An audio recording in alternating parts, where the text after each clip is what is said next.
My parents always treated my brothers like royalty, ignoring me entirely, so I decided to cut ties with them. This caused them to lose their composure, and then the rain started to pour in heavy sheets, soaking my thin school uniform as I sat on the cold concrete steps of Magnolia Elementary. The parking lot had emptied out, with only a few abandoned cars shimmering under the streetlights, which had switched on too early. All the teachers had left, assuming every child had been picked up, except for me. I gripped my backpack tightly, pressing it against my chest in a futile effort to keep warm. My socks squelched inside my shoes, the cold creeping up my legs like an unwelcome guest. I couldn't tell how long I'd been sitting there. Time seemed to stretch endlessly in moments like this, making it feel as though hours had passed. The storm had begun as a light drizzle during lunch, but by the time school let out, it had turned into a heavy downpour. I kept hoping to see my parents' car headlights, but as usual, hope proved to be a cruel illusion. Eventually, the janitor noticed me. His name was Mr. Henderson, a kind older man with graying hair and a gentle smile. He approached, concern written on his face. "Sarah, what are you still doing here? Didn't anyone come for you?" I shrugged, swallowing the lump in my throat. "They're probably running late," I said, trying to sound casual. Mr. Henderson frowned, clearly not buying it, but he didn't press further. "Do you have a phone to call them?" he asked. I shook my head. "I don't think anyone's home." After a brief hesitation, he handed me his umbrella and told me to stay safe. I thanked him and began the long walk home. By the time I reached my front door, it was dark, and the streets were empty, except for the occasional car splashing through the flooded roads. I was soaked to the bone and shivering, my fingers struggling to turn the key in the lock. Stepping inside, I was met with warmth, but it wasn't the kind that felt welcoming. My mom, Rebecca, was sitting on the couch, flipping through a magazine. She briefly glanced up before going back to her reading. "Oh, you're back. Dinner's in the fridge," she said, her tone empty of concern or curiosity. No questions about why I was late, no apology for forgetting me, no acknowledgement that I'd been stranded in the storm for hours. I stood there for a moment, water pooling around my feet, before trudging into the kitchen to get the leftovers she had mentioned. My brothers, Ethan and Ryan, were in the living room playing video games, the sounds of their laughter and frantic button pressing filling the house. I peeked in, hoping for a greeting, or even just a glance, but they didn't acknowledge me. Once again, I was invisible. That night, as I lay in bed listening to the rain pounding against the window, I thought about how normal this had become. I'd been forgotten at school so many times that even my teachers had started to notice. Miss Blake, my favorite teacher, had begun offering to drive me home when my parents forgot about me. Once, during a parent-teacher conference, she gently suggested to my mom that a carpool might be a good idea. My mom had laughed it off, saying, "Sarah's independent. She manages fine." But I wasn't fine. My family wasn't like other families.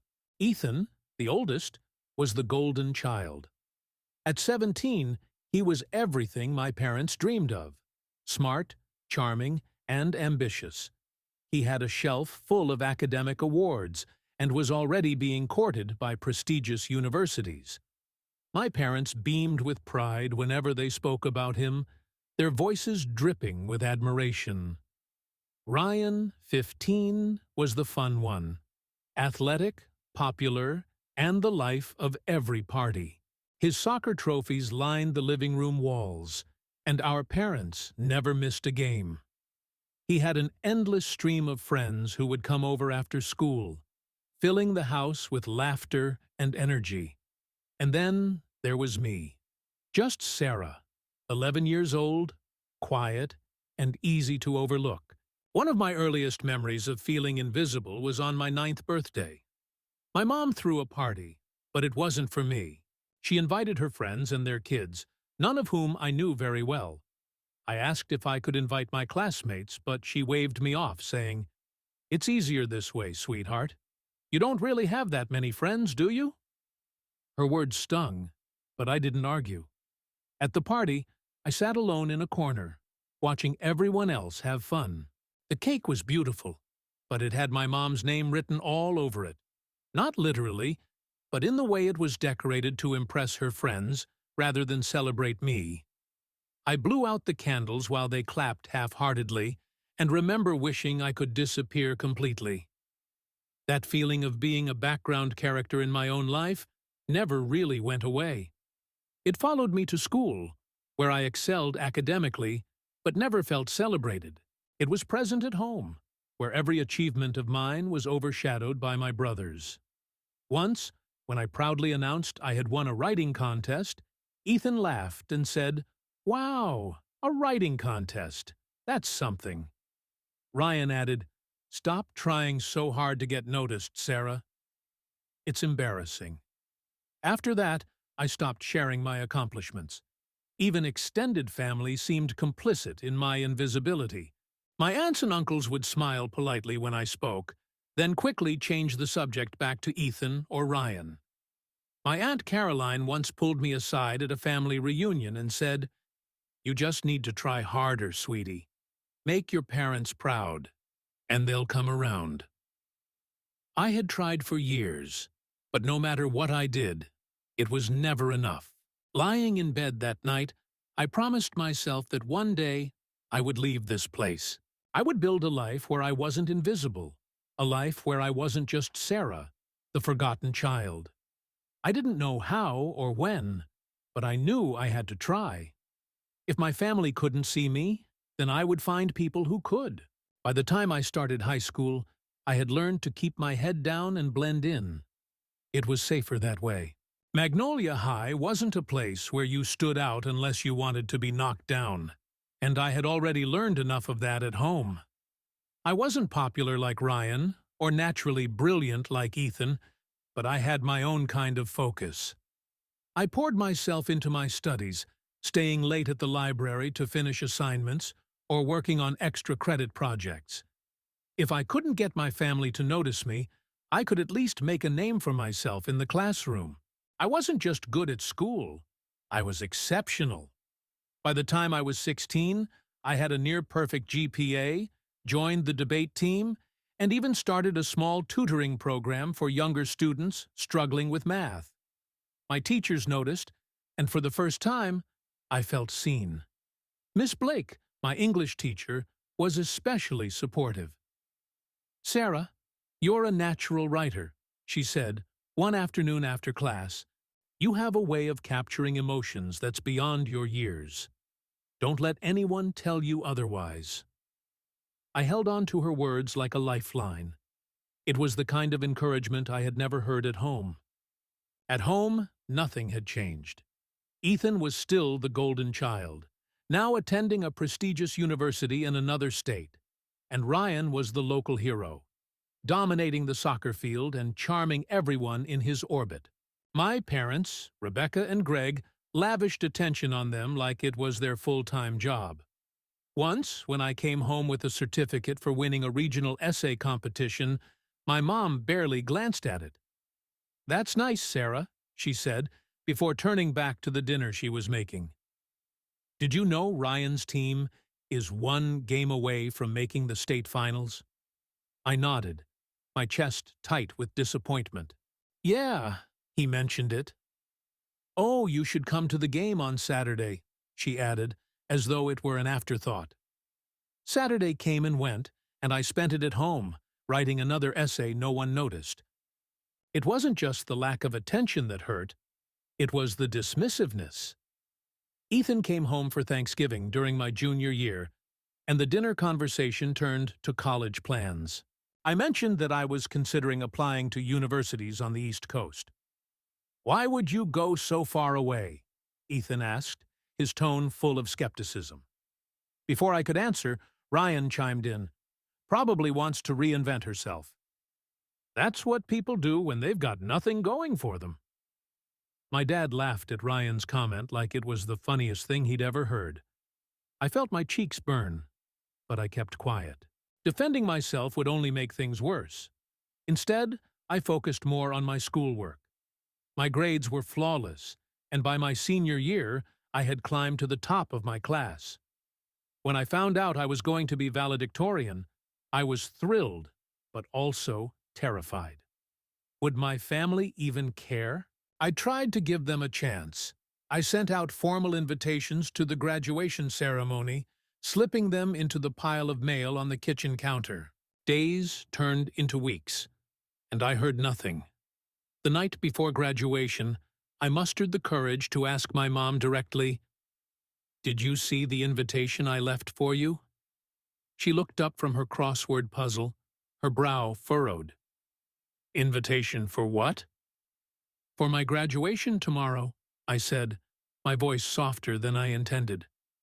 "Oh, that," she said, waving a hand dismissively. "We'll see if we can make it. Ryan has a soccer game in the afternoon, though, so it might be tight." That was her word for it. The next day, I stood at the podium, delivering a speech I had worked on for weeks.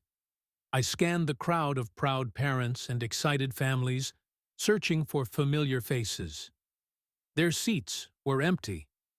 After the ceremony, Miss Blake found me in the hallway, tears in her eyes. "You did beautifully, Sarah," she said, pulling me into a hug. "You should be so proud of yourself." I smiled weakly, grateful for her support, but it didn't fill the emptiness in my chest. Later that evening, I overheard my dad on the phone. "Ryan scored 2 goals today," he said proudly. "Oh, Sarah?" "She had some school thing. Nothing big. That was it.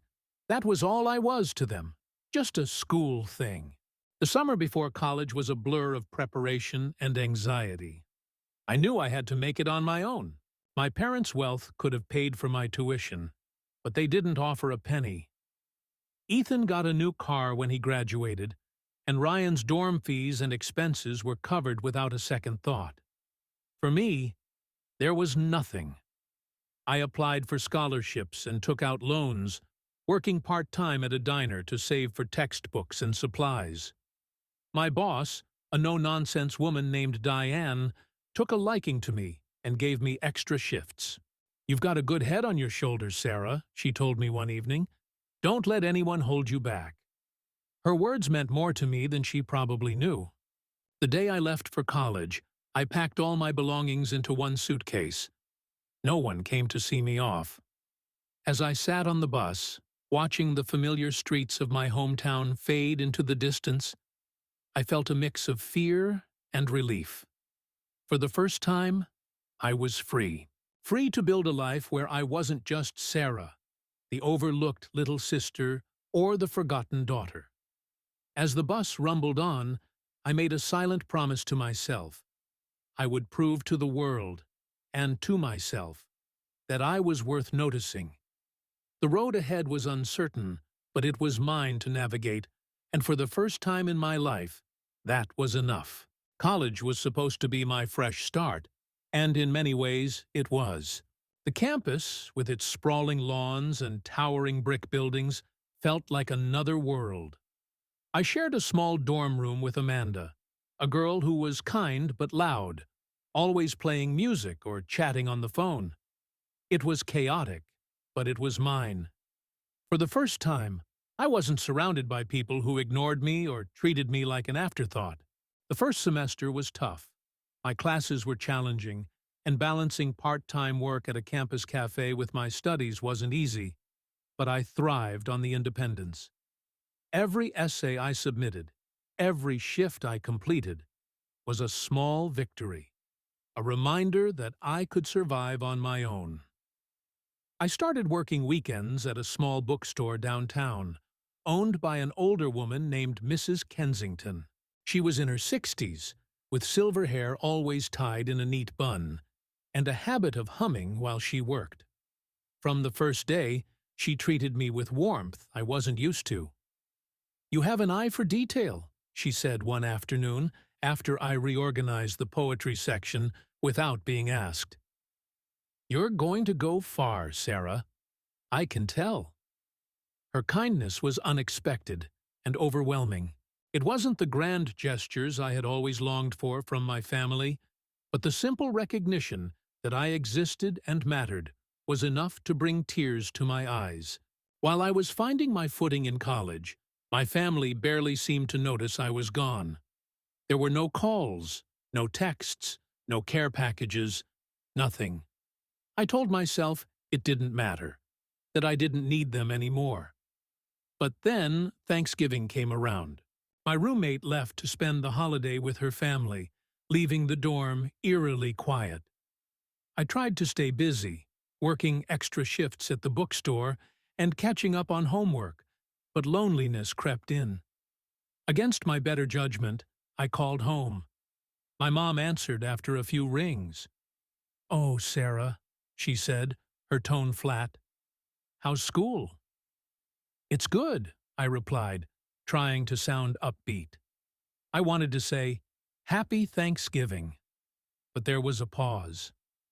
I could hear voices and laughter in the background. "Thanks, sweetie," she said quickly. "We're just sitting down for dinner. Ryan's got his girlfriend over." Ethan had flown in for the weekend, and my mom remarked, "You should have told us you were calling. We could have planned something." My stomach twisted with unease. "That's okay. I just wanted to say hi," I replied.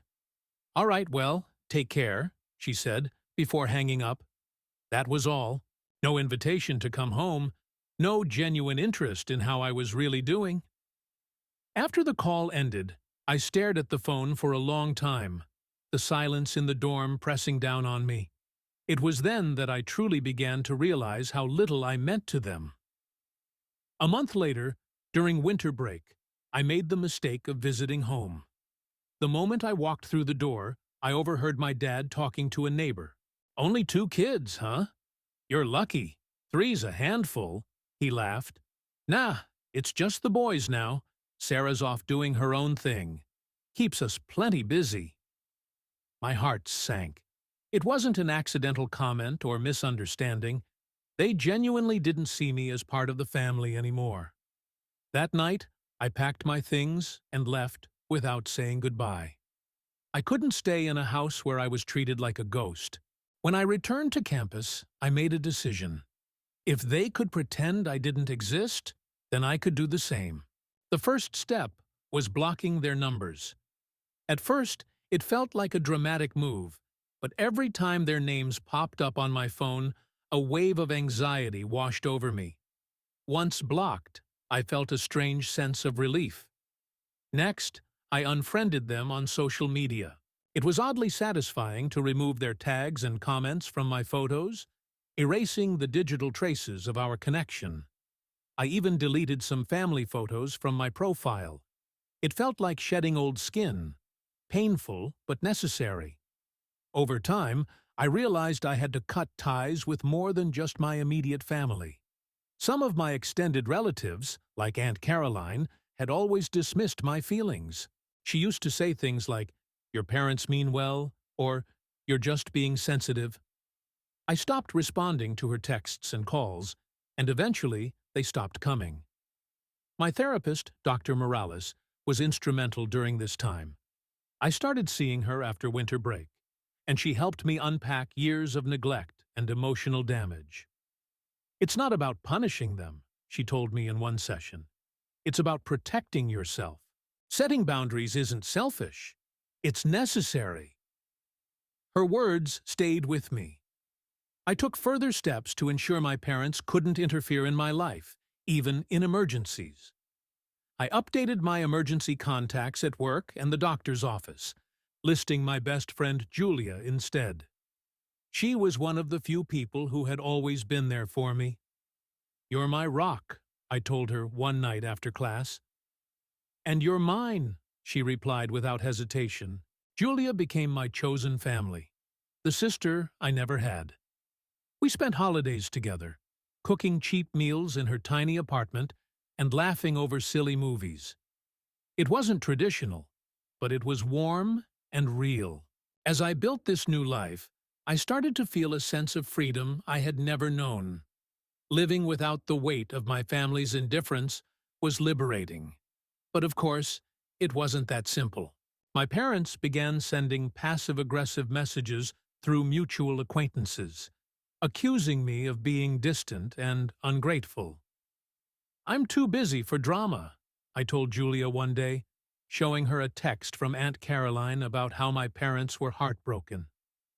"You don't owe them anything," Julia reminded me. She was right. For the first time, I was choosing myself. That spring, I celebrated a major milestone. I got my first promotion at the bookstore. Mrs. Kensington even threw me a little party with cake and balloons. "You're going to do great things, Sarah," she said, handing me a small gift, a beautiful leather-bound journal. That night, as I wrote in the journal, I realized for the first time that I was starting to heal. The road wasn't easy, and there were moments when guilt crept back in, but I kept moving forward. For the first time, I felt in control of my life, and I wasn't about to let anyone take that away from me. By the time I entered my final year of college, my life looked nothing like it had in high school. I had carved out a space for myself, a small but meaningful world where I was seen, valued, and loved. The weight of my family's neglect was something I was finally learning to let go of, though it still lingered during quiet moments when I least expected it. I hadn't spoken to my parents or my brothers, Ethan and Ryan, in over a year. The silence wasn't accidental, it was deliberate. For the most part, it felt like a relief. But when I logged into social media one rainy afternoon, I found that they hadn't let go as easily as I had. There it was, staring back at me. A long, dramatic post from my mom. It started with a photo of the three of them smiling at some family gathering, and the caption was filled with emotional manipulation. "Our hearts are heavy as we try to understand why our youngest daughter has chosen to cut us out of her life. We've always tried our best to be loving and supportive, but sometimes children make decisions that break your heart. We only hope she knows how much we miss her." It felt like a punch to the gut. The comments were a mix of blind sympathy and skepticism. Some of her friends wrote things like, "You're such wonderful parents. She'll come around," while others asked pointed questions. "Didn't she graduate as valedictorian? Why didn't you mention that?" I closed the app, my hand shaking. How could they twist the narrative so blatantly after everything they had or hadn't done? Now, they were trying to paint themselves as the victims. When I told Julia about the post, she rolled her eyes. "Classic manipulation," she said. "They're trying to control the narrative because they know they've lost control of you." She was right, of course, but that didn't make it easier to digest. A week later, I got a text from an unknown number. It was Ethan. "Hey, Sarah, I saw Mom's post. Can we talk? I think this has gone too far." Gone too far? As if my decision to prioritize my own mental health was some form of rebellion. I didn't respond. The messages kept coming, from Ethan, from Ryan, even from some extended family. My Aunt Caroline left me a voicemail, dripping with condescension. "Sarah, you need to stop this nonsense and reach out to your parents. Family is everything, and you'll regret this one day. Trust me." It took everything in me not to call her back and list every single thing my family had done, or failed to do, that led me to this point. Instead, I deleted the voicemail and blocked her number. When the messages didn't work, my parents escalated their tactics. A mutual acquaintance, one of their neighbors, sent me a carefully worded email. "Your parents are really struggling, Sarah. Your mom mentioned she hasn't heard from you in so long. She's worried sick. Don't you think it's time to mend fences?" I stared at the email for a long time before deleting it. Worried sick? The same woman who had forgotten to pick me up from school countless times? The same woman who dismissed my achievements and openly admitted to others that she only had 2 kids? Their guilt trips weren't working, and I wasn't about to let them worm their way back into my life. Around this time, something unexpected happened. My story, the years of neglect, the loneliness, and my eventual decision to cut ties, started reaching a larger audience. It began with a post I made on Reddit. It wasn't planned. I had been scrolling through a family estrangement forum and decided to share my experience. I wrote about the times I was left behind, the missed graduations, the constant feeling of being invisible in my own home. I didn't name names or include specific details, but the post resonated with people. Within hours, it blew up. Thousands of people commented, sharing their own stories of neglect and estrangement. "This is exactly what I went through," one person wrote. "Thank you for putting it into words." Others offered words of support and validation, things I hadn't realized I needed until I read them. "You're so brave for walking away. Family is supposed to love and support you, not make you feel worthless." For the first time, I felt like my pain had a purpose. It wasn't just mine to carry anymore. It was part of a larger conversation about breaking cycles of emotional neglect. But the attention didn't go unnoticed. 2 days after my post went viral, I got an email from Ryan. It was short and cold. "Take that post down. You're embarrassing the family. If you don't, consider yourself dead to us." I couldn't help but laugh at the irony. I had been dead to them for years. A week later, a letter arrived in the mail. It was a cease and desist notice from my parents' lawyer, accusing me of defamation. I brought it to my own lawyer, a calm, no-nonsense woman named Lisa. She skimmed the letter and shook her head. "This is all bark and no bite," she said.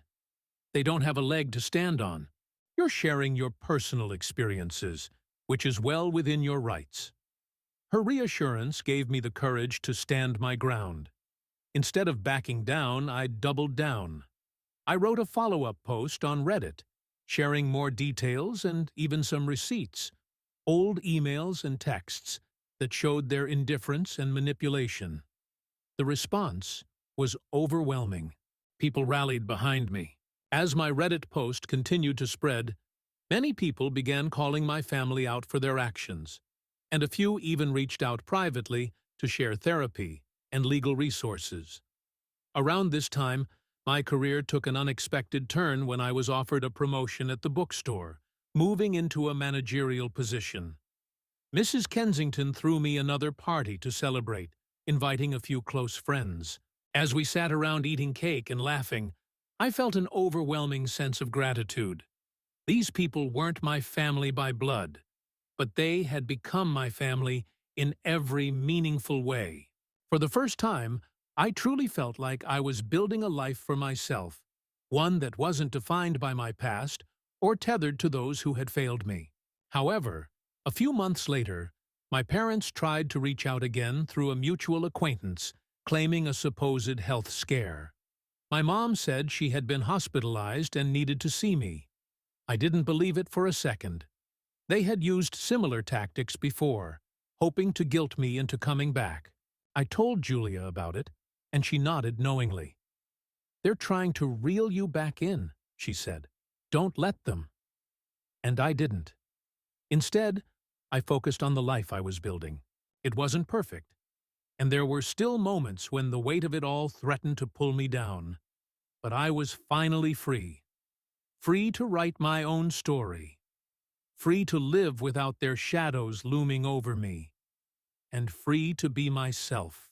Months turned into years, and with each passing day, the grip my family had on me loosened until it was completely gone. The life I had built without them wasn't just about surviving. It was thriving. I was no longer weighed down by their absence or the memories of their neglect. Instead, I focused on the people who truly mattered to me, those who had chosen to stay by my side. My Reddit post continued to circulate, sparking conversations about family estrangement and emotional neglect. I received countless messages from people who shared their own stories, or thanked me for giving them the courage to set their own boundaries. It was humbling to know my experiences could help others, and it gave me a sense of purpose I hadn't realized I was searching for. One day, I received an unexpected email from a literary agent. They had seen my post and believed my story had the potential to become a book. At first, I hesitated. Reliving those memories in such detail felt daunting, and I wasn't sure if I was ready to expose everything for the world to see. But the more I thought about it, the more it felt like the right thing to do. If my story could help even one person feel less alone, it would be worth it. The process of writing the book was cathartic. I spent months revisiting old memories, writing late into the night, and working with Dr. Morales to process the emotions that came with it. The book wasn't just about my family, it was about breaking free from their shadow, finding my voice, and building a life that felt truly mine. When the book was finally published, the response was overwhelming. Messages poured in from readers who saw themselves in my story, thanking me for sharing it. Some asked for advice on how to cut ties with toxic family members, while others simply wanted to let me know they felt seen for the first time. It was strange to think that the pain I had carried for so long was now something that could inspire others. Meanwhile, my personal life continued to flourish. I moved into a small, cozy house with a backyard big enough for my rescue dog, Max, to run around. Not long after, I adopted a second dog, a golden retriever mix named Daisy. The two of them brought a joy to my life that I hadn't known was possible. My chosen family grew, too. Julia, my best friend, remained a constant presence in my life, and our tradition of Sunday dinners became something I looked forward to every week. We rotated between our homes, cooking simple meals and sharing stories. It wasn't extravagant, but it was meaningful in a way I had never experienced growing up. During one of those dinners, Julia surprised me with a cake that said, "To Freedom," in bright blue icing. I laughed as tears filled my eyes. "You always know how to make a moment special," I said, pulling her into a hug. "This is just the beginning for you," she replied. "You're building something amazing." She was right. Professionally, things were better than ever. After graduating, I landed a job with a nonprofit that supported children in foster care and those escaping abusive homes. The work was challenging but deeply rewarding. Every campaign we launched, every fundraiser we organized, felt like a step toward making a real difference in the lives of kids who had gone through experiences similar to mine. But despite all the progress I had made, there was one final step I needed to take. One evening, I went through an old box of belongings I had tucked away in the back of my closet. Inside were faded family photos and letters I had kept out of a sense of obligation. One by one, I went through them, deciding what to keep and what to let go. There was a photo of me as a child sitting on the couch, while Ethan and Ryan opened gifts on Christmas morning. I remembered feeling invisible even then, watching the adults fawn over my brothers while barely acknowledging me. I placed the photo in the pile to be discarded. By the time I finished, the box was nearly empty. It felt symbolic, like I was finally releasing the weight of the past. That same week, I learned through a mutual acquaintance that my parents had moved away. Their once busy social lives had dwindled, and their reputation in our hometown had taken a hit after my story went public. It was strange to think of them as distant figures fading into obscurity, but I felt no urge to investigate further. One last attempt came in the form of a handwritten letter from my mother, forwarded to me through an old address. It arrived on a rainy afternoon. The letter was filled with vague regrets, empty phrases about misunderstandings, and a plea for reconciliation. "We miss you, Sarah," she wrote. "Please come home." It wasn't an apology. It was a plea for me to fit back into their version of reality where they had done nothing wrong. I didn't respond. Instead, I took the letter to my backyard fire pit, lit a match, and watched it burn. The flames consumed the paper, and as the ashes drifted into the air, I felt a sense of closure I hadn't known I needed. To celebrate how far I had come, I hosted a dinner at my house, inviting my closest friends. The room was filled with laughter, the clinking of glasses, and the warm glow of candlelight.